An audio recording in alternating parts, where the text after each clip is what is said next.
Welcome to back my channel. मेरे channel फाफा एक बार फिर से स्वागत है दोस्तों। आज हम इकोनॉमिक्स का चैप्टर 8 ये टी एग्जाम से है। शायद एनसीईआरटी में कुछ अलग हो नाम। एनसीईआरटी में एक टॉपिक के रूप में दे रखा है रोजगार, जो कि आपका बहुत ही इम्पोर्टेंट टॉपिक है।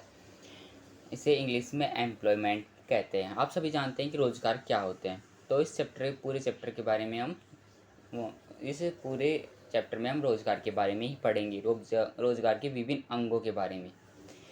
तो सबसे पहले रोज़गार की अगर मैं डेफिनेशन दूं तो हमारे भारत में तो देखो ये माना जाता है कि एक बच्चा अपने पैरों पे तब खड़ा होता है जब उसे कोई काम मिल जाता है। हमारी घर के माँ भी ऐसे कहती हैं कि तू अपने पैरों पे खड़ा हो जा, यानी कि तू नौकरी करने लग जा, कोई रोज़गार करने लग जा। तो रोज़गार का अर्थ इससे निकाला जाता है। मतलब आप समझ गए होंगे कि किसी भी व्यक्ति को कोई ना कोई काम मिल जाए तो वो रोज़गार होता है उसके लिए। रोज़गार शब्द का अर्थ है रोजी रोटी से। तो सबसे पहले इसमें टॉपिक है श्रमिक कौन है। श्रमिक एम्प्लॉयमेंट यानी कि एम्प्लॉय कौन होता है। श्रमिक वह व्यक्ति होता है जो किसी उत्पादन क्रिया में लगा होता है, यानी कि किसी ना किसी कार्य में लगा हुआ हर व्यक्ति श्रमिक है।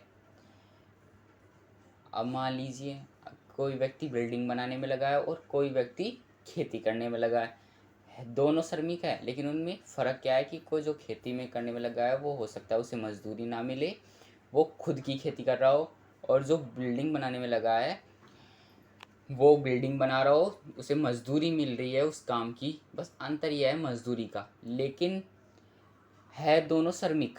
क्योंकि श्रमिक का अर्थ है कि श्रम करने वाला, यानी कि ऐसा कार्य करने वाला जिसमें श्रम की ज़रूरत होती है। श्रम का अर्थ है मेहनत की ज़रूरत होती है। तो ऐसे कार्य करने वालों को श्रमिक कहा जाता है।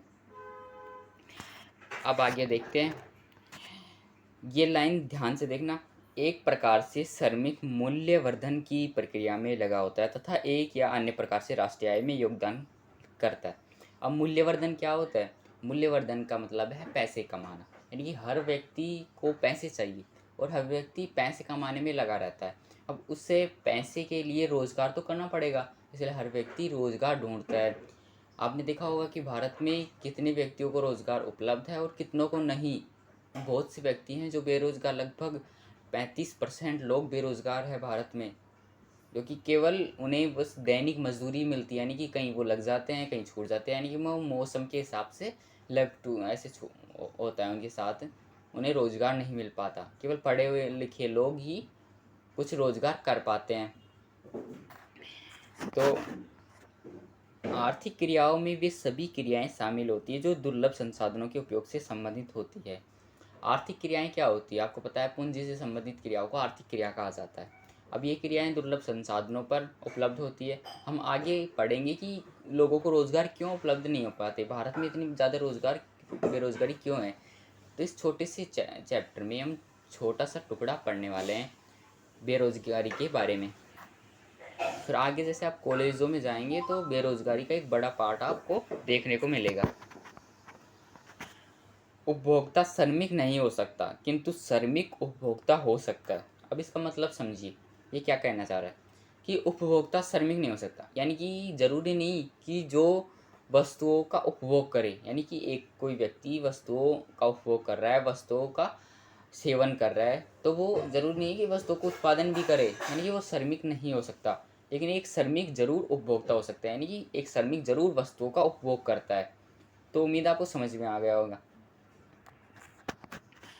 स्वनियोजित तथा भाड़े के मजदूर। स्वनियोजित और भाड़े के मजदूरों में क्या अंतर है ये देखते हैं। स्वनियोजित मजदूर सबसे पहले ये वे लोग होते हैं जो अपने ही व्यापार तथा व्यवसाय में लगे होते हैं, यानी कि ये अपना कार्य खुद करते हैं और इसके लिए इन्हें कोई मजदूरी नहीं दी जाती। जैसे एक किसान होता है जो कृषि करता है, तो उसे कोई मजदूरी नहीं देता, लेकिन अगर वो खेत में मजदूर लगाता है तो वो भाड़े के मजदूर लगाता है, उन्हें पैसे देख के हटा देता है। और ऐसे ही अगर कोई फैक्ट्री का मालिक है, वो खुद ही काम करता है सारा, वो कोई मजदूर नहीं लगाता, उसे स्वनियोजित कहते हैं। अगर वो मजदूर लगाता है तो उसे भाड़े के मजदूर कहते हैं।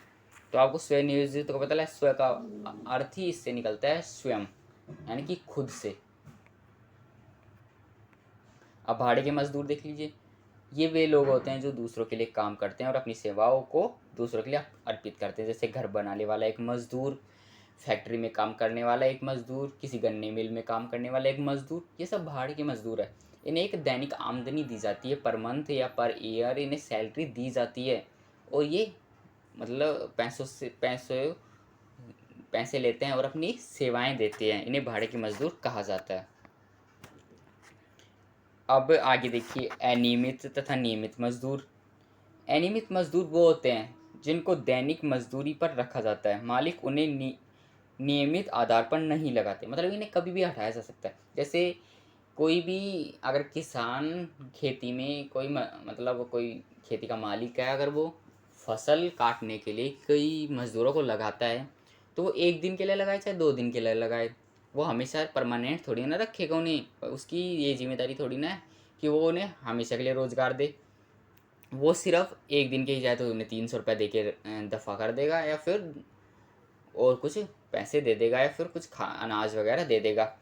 तो ये अनियमित मजदूर होते हैं, ये दिन प्रतिदिन कहीं भटकते रहते हैं और काम की तलाश में।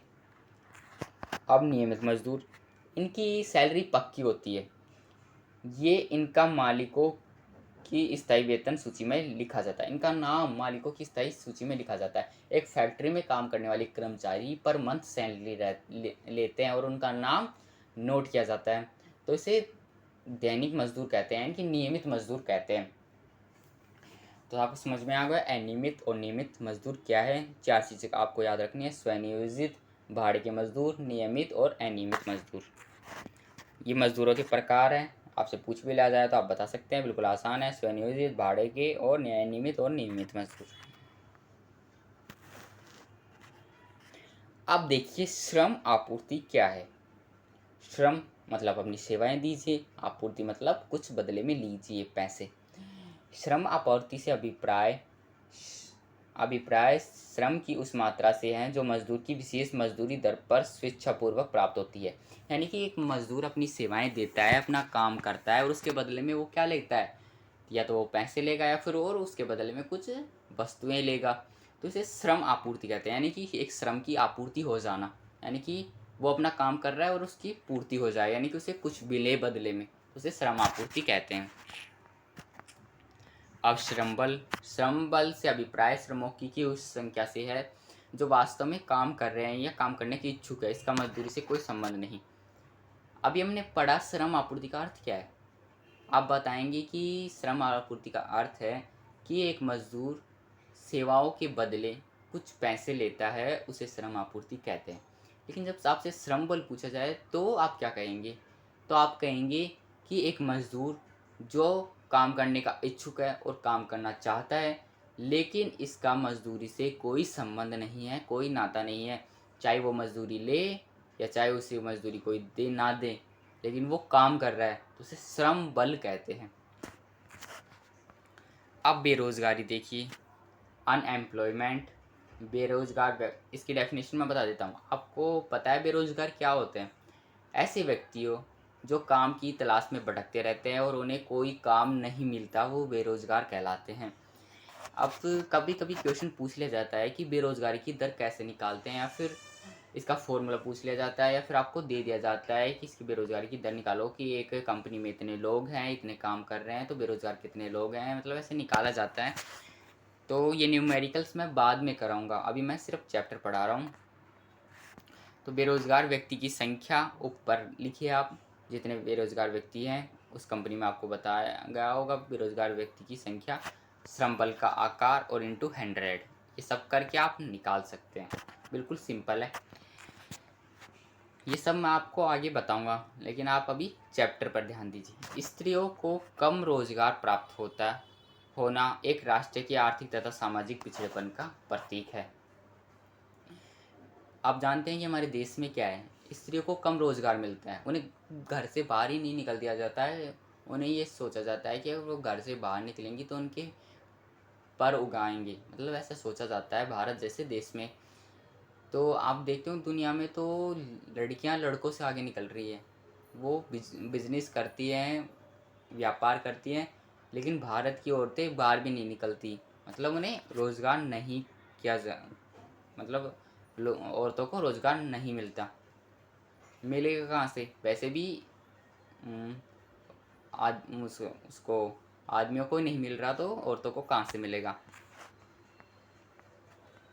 आर्थिक पिछड़ापन इसलिए क्योंकि अर्थव्यवस्था पर्याप्त रोजगार के अवसर उपलब्ध कराने में विफल रही है। हमारे समाज में आर्थिक पिछड़ापन इसलिए है क्योंकि हमारी जो अर्थव्यवस्था है वो सबको रोज़गार उपलब्ध नहीं करा रही। इसका कारण हम आगे पढ़ेंगे, क्योंकि हमारे यहाँ की जो ज़्यादा से ज़्यादा पॉपुलेशन है वो सिर्फ नौकरी के पीछे भाग रही है, कोई भी बिजनेस नहीं करना चाहता। और अब देखो आप स्कूलों में जो सरकारी स्कूलों में जो कार्यक्रम चलाया जा रहा है बिजनेस ब्लास्टर का, EMC का, तो उसका उद्देश्य ये है कि यहाँ की जो दिल्ली की जो व्यक्ति है, जो बच्चे हैं, वो बिजनेस में ज़्यादा रुचि दें। अगर बिजनेस करेंगे तो ज़्यादा से ज़्यादा लोगों को रोज़गार होगा, फिर विदेश से भी हमारे पास नौकरी लेने आएंगे। तो अब हम विदेश जाते हैं नौकरी लेने के लिए, ये हमारे इंजीनियर डॉक्टर सब विदेश जाते हैं क्योंकि भारत में कोई रोज़गार ही नहीं है। सामाजिक पिछड़ापन इसलिए क्योंकि स्त्रियों को घर से बाहर करना सामाजिक रूप से वर्जित होता है, क्योंकि समाज उन पर प्रतिबंध लगाता है। अब समाज की बात देखिए, जो अब तो फिर भी थोड़ा बहुत चेंज आया है, बदलाव आया है। पुराने जो समाज के लोग थे हमारे, वो स्त्रियों पर बहुत से प्रतिबंध लगाते थे, यानी कि उन्हें बिल्कुल मर्दों जैसे काम करने की तो उन्हें बिल्कुल आज़ादी ही नहीं थी, ये मानो। तो ये सामाजिक पिछड़ापन भी हमारे समाज में है। अब देखिए, रोजगार के अंतर्गत से कुछ सेवाएं आती है, जैसे प्राथमिक क्षेत्र, द्वितीयक क्षेत्र, तृतीयक क्षेत्र। अभी सिर्फ मैं इनके बारे में थोड़ा सा बता रहा हूँ। अब मैं ज्योग्राफी का चैप्टर पढ़ाऊँगा जिसमें 4, 5, 6 इन तीनों के बारे में डिटेल में है, जिनमें मैं डिटेल में बताऊँगा। आप सिर्फ देख लीजिए कि प्राथमिक क्षेत्र, द्वितीयक क्षेत्र और तृतीयक क्षेत्र होते क्या हैं। देखिए, जो प्राथमिक क्षेत्र होते हैं वो प्रकृति पर निर्भर होते हैं, यानी कि पूरा का पूरा उन्हें में प्रकृति से मिला जुला काम होता है। द्वितीयक क्षेत्र होते हैं वो प्राथमिक क्षेत्र पर निर्भर करते हैं। अगर प्राथमिक क्षेत्र का कार्य पूरा हो जाएगा तो वो द्वितीयक क्षेत्र में आ जाएंगे। जब द्वितीयक क्षेत्र होते हैं वो तृतीयक क्षेत्र पर निर्भर हो, वो तृतीयक क्षेत्र द्वितीयक क्षेत्र पर निर्भर होता है। तो ऐसे इनकी मतलब चेन चलती है। तो अब देखिए, प्राथमिक क्षेत्र क्या है? कृषि, खनन, विनिर्माण। जो हमारी कृषि होती है वो आप जानते हैं प्रकृति ने बनाई है कृषि को। खनन जो कार्य होते हैं जैसे तेल कोयला निकालना, वो भी कृषि द्वारा। विनिर्माण यानी कि चीज़ों का निर्माण कर, जैसे लकड़ियों को काट कर उन्हें मतलब डेस्क वगैरह कुछ भी बनाना, तो ये भी विनिर्माण होता है। तो ये भी प्रकृति के अनुरूप होती है, प्रकृति की चीज़ों से होती है। अब इन चीज़ों से ये चीज़ें बनती है, जैसे हमने खनन किया तो विद्युत, गैस और जल आपूर्ति हुई।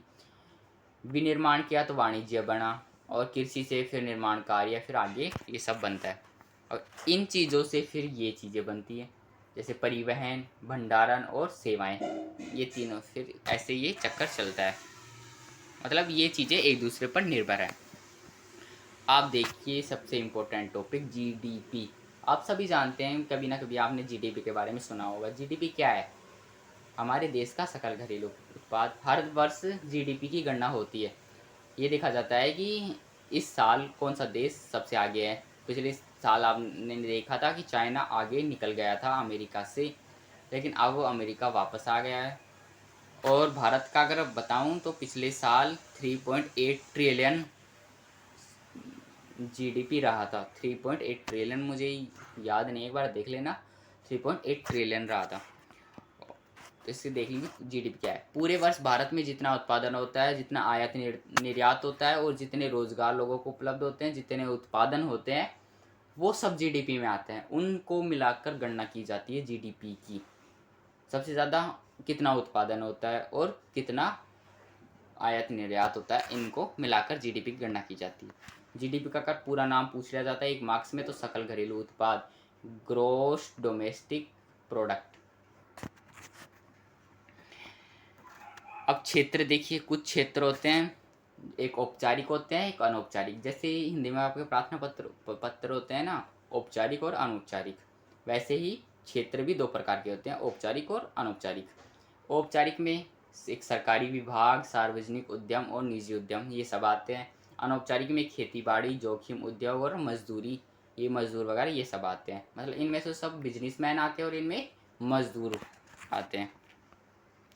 अब बेरोजगारी के प्रकार देखें तो हम बेरोजगारी के प्रकार, अदृश्य प्रच्छन्न बेरोजगारी और मौसमी बेरोजगारी, दो प्रकार की बेरोजगारी होती है। देखिए, ये जो बेरोजगारी है वर्ष भर रहती है, लेकिन ये किसी विशेष समय के लिए होती है। मतलब इसमें तो लोगों को रोजगार मिल जाता है कभी कभी, लेकिन इसमें बिल्कुल रोजगार नहीं मिलता लोगों को। ये अदृश्य होती है, जैसे नाम से पता चल रहा है कि इसमें अदृश्य है, रोजगार ही अदृश्य है। अब अदृश्य रोजगार देख लें क्या होता है। पूरे वर्ष भर काम नहीं मिलना, यानी कि लोगों को पूरे वर्ष भर ही काम नहीं मिलता। इसमें काम की तलाश में भटकना, यानी कि मजदूर हर पूरे वर्ष काम की तलाश में भटकते रहते हैं एक जगह से दूसरी जगह, और इसके कारण प्रवास भी बहुत होते हैं। जैसे गांव से मजदूर जो दिल्ली आते हैं, आपने देखा होगा दिल्ली में कितने मजदूर गांव के हैं जो यहाँ पे ठेला चलाते हैं, वो भी दैनिक मजदूरी करना। ये सब किसके अंतर्गत आता है? ये अप्रच्छन्न मजदूरी, वो अप्रच्छन्न बेरोजगारी, यानी कि अदृश्य बेरोजगारी। इसमें लोगों को बिल्कुल काम नहीं मिलता, यानी कि वो ऐसे बेरोजगार हो जाते हैं बिल्कुल कि उनके पास खाने के लिए दाना नहीं बचता। जैसे उद्योगों में पहले से ही मजदूर मिलते हैं, और तो उनमें अदृश्य मजदूर होते हैं, यानी कि उनमें बहुत ही कम पहले से मजदूर ज़्यादा होते हैं, इसलिए उनको और मजदूरों को रोज़गार नहीं मिल पाता जितने भी उद्योग हैं उनमें। आप देखिए मौसमी बेरोजगारी में, मौसमी बेरोजगारी क्या है? यह मौसम के हिसाब से आती जाती रहती है।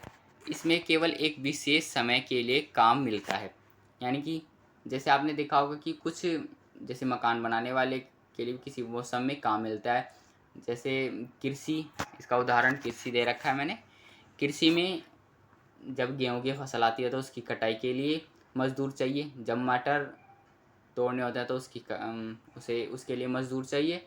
ऐसे अलग अलग फसलों के लिए अलग अलग मौसम में अलग अलग मजदूर चाहिए। तो ऐसे ये मौसमी बेरोजगारी होती है। अब इसका इम्पोर्टेंट टॉपिक देखिए लास्ट, बढ़ती बेरोजगारी के क्या कारण है। ये क्वेश्चन ज़रूर पूछा जा सकता है इसी चैप्टर में, मुझे लगता है ये क्वेश्चन ज़रूर आएगा कि बढ़ती बेरोजगारी के कारण क्या है। क्योंकि ऐसे सवाल ज़्यादा पूछे जाते हैं जिनमें हमें ये सरकार ये पता कराना चाहिए कि इसके इन चीज़ों की तरफ ध्यान कराना चाहिए, बेरोजगारी की तरफ, ताकि हम इससे कुछ निर्णय ले सकें या कुछ कर सकें हम। सरकार ऐसे क्वेश्चन ज़रूर देती है पेपरों में अब की बार, क्योंकि बुक से जो इम्पोर्टेंट क्वेश्चन होते हैं वो ऐसे होते हैं। बढ़ती बेरोजगारी के कारण, बेरोजगारी फैलने के क्या क्या कारण हैं, ऐसे भी पूछा जा सकता है। और बेरोजगारी कैसे होती है, मतलब इन चीज़ों के बारे में ज़्यादा पूछा जाएगा। लोगों को रोज़गार क्यों उपलब्ध नहीं होता। तो बेरोजगारी के बढ़ते कारण देख लीजिए, इसमें 7-8 पॉइंट लिखे हैं। एक पॉइंट मैंने अपनी तरफ से लिखा है जो मैं आपको लास्ट में बताऊँगा। कम बचत तथा निवेश। बेरोजगारी का कारण यह है कि लोगों को कम बचत होती है और निवेश, यानी कि उन्हें बस दैनिक अगर वो काम करते हैं तो उन्हें 100-200 रुपये मिलते हैं, जिससे वो अपना रोज़ का खर्चा भी नहीं चला पाते। तो बचाएंगे कहाँ से वो? तो इससे बेरोजगारी बढ़ती है। और भारत के लोग क्या है, सुबह कमाए और शाम को दारू पी ली, तो इससे बेरोजगारी तो बढ़ेगी। कृषि एक मौसमी व्यवसाय है, और इससे बस कुछ दिन मजदूर काम कर पाते हैं और फिर वो निठल्ले बैठे रहते हैं, बेरोजगार रहते हैं। जनसंख्या में तीव्र वृद्धि। आप जानते हैं कि जनसंख्या दिन प्रतिदिन बढ़ती जा रही है। जैसे जनसंख्या बढ़ेगी तो हमने 11th चैप्टर में पढ़ा था कि संसाधनों का दोहन उतना ही ज़्यादा होगा। दुर्लभ संसाधन हमारे देश में कम है। अभी थोड़े दिन पहले खबर आई थी कि कोयला ख़त्म होता जा रहा है बहुत धीरे धीरे। पेट्रोल की मात्रा भी हम बाहर से ज़्यादा आयात करने लग गए। ऐसे ही संसाधन ख़त्म हो रहे हैं क्योंकि पॉपुलेशन ज़्यादा बढ़ रही है। धीमा आर्थिक विकास हमारा कम हो रहा है, इसलिए बेरोजगारी की समस्या एक ये भी है।